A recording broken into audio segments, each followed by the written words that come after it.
കേരളത്തിലെ ആരോഗ്യരംഗം വലിയ അവകാശവാദങ്ങൾ ഉന്നയിക്കുമ്പോഴും സർക്കാർ സംവിധാനങ്ങളുടെ ഭാഗത്തു നിന്നുണ്ടാകുന്ന ഗുരുതരമായ വീഴ്ചകൾ സാധാരണക്കാരുടെ ജീവിതം എങ്ങനെ തകർക്കുന്നു എന്നതിന്റെ ഏറ്റവും ഒടുവിലത്തെ ഉദാഹരണമാണ് പുന്നപ്ര സ്വദേശിനിയായ ഉഷ ജോസഫിന്റെ അനുഭവം.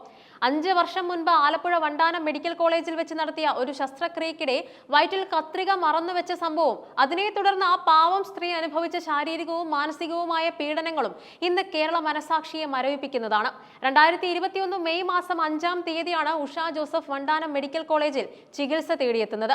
ഗർഭപാത്രത്തിലെ മുഴ നീക്കം ചെയ്യുന്നതിനുള്ള ശസ്ത്രക്രിയയ്ക്കായിട്ടായിരുന്നു അവർ അവിടെ പ്രവേശിക്കപ്പെട്ടത്. ശസ്ത്രക്രിയ വിജയകരമായി പൂർത്തിയായെന്ന് ഡോക്ടർമാർ അറിയിക്കുകയും ഉഷ വീട്ടിലേക്ക് മടങ്ങുകയും ചെയ്തു. എന്നാൽ ശസ്ത്രക്രിയ കഴിഞ്ഞ് ദിവസങ്ങൾക്കുള്ളിൽ തന്നെ ഉഷയ്ക്ക് ശക്തമായ വയറുവേദന അനുഭവപ്പെടാൻ തുടങ്ങി. ഒരു ശസ്ത്രക്രിയ കഴിഞ്ഞാൽ ഉണ്ടാകുന്ന സ്വാഭാവിക വേദനയായിരിക്കുമെന്ന് കരുതി ആദ്യം അവർ അത് സഹിച്ചു. എന്നാൽ മാസങ്ങളും വർഷങ്ങളും കടന്നുപോയിട്ടും വേദനയ്ക്ക് ശമനമുണ്ടായില്ല. വേദന കൂടുമ്പോൾ വീണ്ടും മെഡിക്കൽ കോളേജിൽ എത്തിയെങ്കിലും അവിടുത്തെ പരിശോധനകളിൽ മൂത്രത്തിൽ കല്ലാണ് വേദനയ്ക്ക് കാരണമെന്നായിരുന്നു ഡോക്ടർമാർ വിധി എഴുതിയത്. ഈ 5 വർഷക്കാലം വേദന സംഹാരികൾ കഴിച്ചും വിട്ടുമാറാത്ത ശാരീരിക അസ്വസ്ഥതകൾ സഹിച്ചുമാണ് ഉഷ ജീവിച്ചത്. കഴിഞ്ഞ ബുധനാഴ്ച വേദന അസഹനീയമായതിനെ തുടർന്ന് ഉഷ ഒരു സ്വകാര്യ ലാബിൽ പോയി എക്സ്റേ എടുത്തു. ആ എക്സ്റേ റിപ്പോർട്ട് കണ്ട വീട്ടുകാരും ലാബ് അധികൃതരും ഒരുപോലെ ഞെട്ടിപ്പോയി. ഉഷയുടെ വയറിനുള്ളിൽ ഒരു കത്രിക വ്യക്തമായി കാണാമായിരുന്നു. 5 വർഷം മുൻപ് നടത്തിയ ശസ്ത്രക്രിയക്കിടെ ഡോക്ടർമാർ വയറിനുള്ളിൽ മറന്നുവെച്ചതായിരുന്നു ആ ഉപകരണം. സ്വന്തം ശരീരത്തിനുള്ളിൽ ലോഹനിർമ്മിതമായ ഒരു കത്രികയുമായിട്ടാണ് ആ സ്ത്രീ കഴിഞ്ഞ 5 വർഷം ജീവിച്ചതെന്നത് അറിഞ്ഞപ്പോൾ പുന്നപ്ര നിവാസികൾ ഒന്നടങ്കം പ്രതിഷേധത്തിലായി. സംഭവം പുറം ലോകം അറിഞ്ഞതോടെ രാഷ്ട്രീയ സാമൂഹിക മേഖലകളിലുള്ളവർ ഉഷയ്ക്ക് പിന്തുണയുമായി രംഗത്തെത്തി.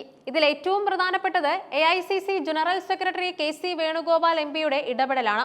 ഉഷയുടെ ദുരവസ്ഥ നേരിട്ടറിഞ്ഞ KC വേണുഗോപാൽ ഉടൻ തന്നെ അവരുടെ കുടുംബവുമായി ഫോണിൽ ബന്ധപ്പെട്ടു. വണ്ടാനം മെഡിക്കൽ കോളേജിൽ വെച്ച് തന്നെ കത്രിക പുറത്തെടുക്കാമെന്നും തിങ്കളാഴ്ച ശസ്ത്രക്രിയ നടത്താമെന്നും അധികൃതർ അറിയിച്ചിരുന്നു. എന്നാൽ തങ്ങളെ ഇത്രയും കാലം ദ്രവിപ്പിക്കുകയും മാരകമായ തെറ്റ് വരുത്തുകയും ചെയ്ത അതേ ആശുപത്രിയിൽ ഇനി ചികിത്സ തുടരാൻ ഉഷയും കുടുംബവും ഭയപ്പെട്ടു. ഇക്കാര്യം മനസ്സിലാക്കിയ MP ഉഷയെ കൊച്ചിയിലെ അമൃത ഇൻസ്റ്റിറ്റ്യൂട്ട് ഓഫ് മെഡിക്കൽ സയൻസിലേക്ക് മാറ്റാൻ നിർദ്ദേശിച്ചു. MPയുടെ നേരിട്ടുള്ള മേൽനോട്ടത്തിൽ ആംബുലൻസ് ഏർപ്പാടാക്കുകയും ഉഷയെ ശനിയാഴ്ച രാത്രിയോടെ കൊച്ചിയിൽ എത്തിക്കുകയും ചെയ്തു. അമൃത ആശുപത്രിയിലെ അത്യാഹിത വിഭാഗത്തിൽ പ്രവേശിപ്പിക്കപ്പെട്ട ഉഷയെ വിദഗ്ധ ഡോക്ടർമാർ നിരീക്ഷിച്ചു വരികയാണ്. ആവശ്യമായ പരിശോധനകൾക്ക് ശേഷം അടിയന്തരമായി ശസ്ത്രക്രിയ നടത്തി കത്രിക പുറത്തെടുക്കുമെന്ന് ഉഷയ്ക്കൊപ്പം ആശുപത്രിയിലുള്ള കോൺഗ്രസ് നേതാവ് M ലിജു വ്യക്തമാക്കി. അമ്പലപ്പുഴ MLA H സലാം ഉഷയുടെ വീട്ടിലെത്തി കുടുംബത്തെ ആശ്വസിപ്പിച്ചു. ഇത് വെറുമൊരു അശ്രദ്ധയല്ലെന്നും ഡോക്ടർമാരുടെ ഭാഗത്തു നിന്നുണ്ടായ ക്രിമിനൽ കുറ്റത്തിന് തുല്യമായ പിഴവാണെന്നും അദ്ദേഹം ആരോപിച്ചു.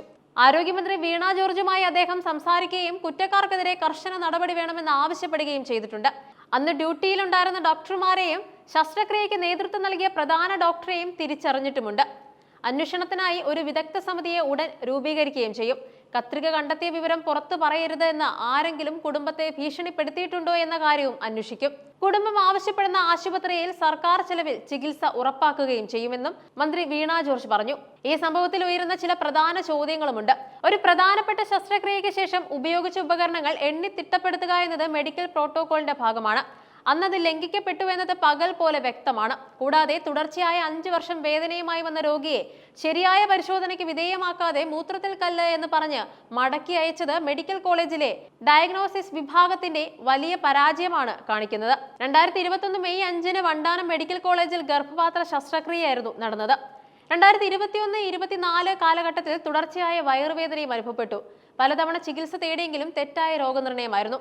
2025 ഫെബ്രുവരിയിൽ സ്വകാര്യ ലാബിലെ എക്സ്റേയിൽ വയറ്റിലെ കത്രിക കണ്ടെത്തുകയും ചെയ്തു. 2025 ഫെബ്രുവരി 22-ന് KC വേണുഗോപാൽ MPയുടെ ഇടപെടൽ മൂലം ഉഷയെ അമൃത ആശുപത്രിയിലേക്ക് മാറ്റുകയും ചെയ്തു. ഉഷയുടെ കുടുംബം ഈ സംഭവത്തിൽ നിയമപരമായ നടപടികളുമായി മുന്നോട്ടു പോകാൻ തീരുമാനിച്ചിരിക്കുകയാണ്. 5 വർഷത്തെ ശാരീരിക വേദനയ്ക്കും മാനസിക വിഷമത്തിനും അർഹമായ നഷ്ടപരിഹാരം അവർക്ക് ലഭിക്കേണ്ടതുണ്ട്. സർക്കാർ തലത്തിൽ അന്വേഷണം പ്രഖ്യാപിച്ചിട്ടുണ്ടെങ്കിലും കുറ്റക്കാർ ശിക്ഷിക്കപ്പെടുമോ അതോ പതിവ് പോലെ അട്ടിമറിക്കപ്പെടുമോ എന്നാണ് ജനങ്ങൾ ഉറ്റുനോക്കുന്നത്. ആരോഗ്യവകുപ്പിന്റെ ഭാഗത്തു നിന്നുള്ള കർശനമായ പരിശോധനകളും ഇത്തരം വീഴ്ചകൾ ആവർത്തിക്കാതിരിക്കാനുള്ള സംവിധാനങ്ങളും അടിയന്തരമായി നടപ്പിലാക്കേണ്ടതുണ്ട്. ഉഷയുടെ ജീവിതം തിരികെ ലഭിക്കാനും അവർക്ക് ആരോഗ്യവതിയായി മടങ്ങി വരാനും പ്രാർത്ഥനയോടെ കാത്തിരിക്കുകയാണ് കേരളം.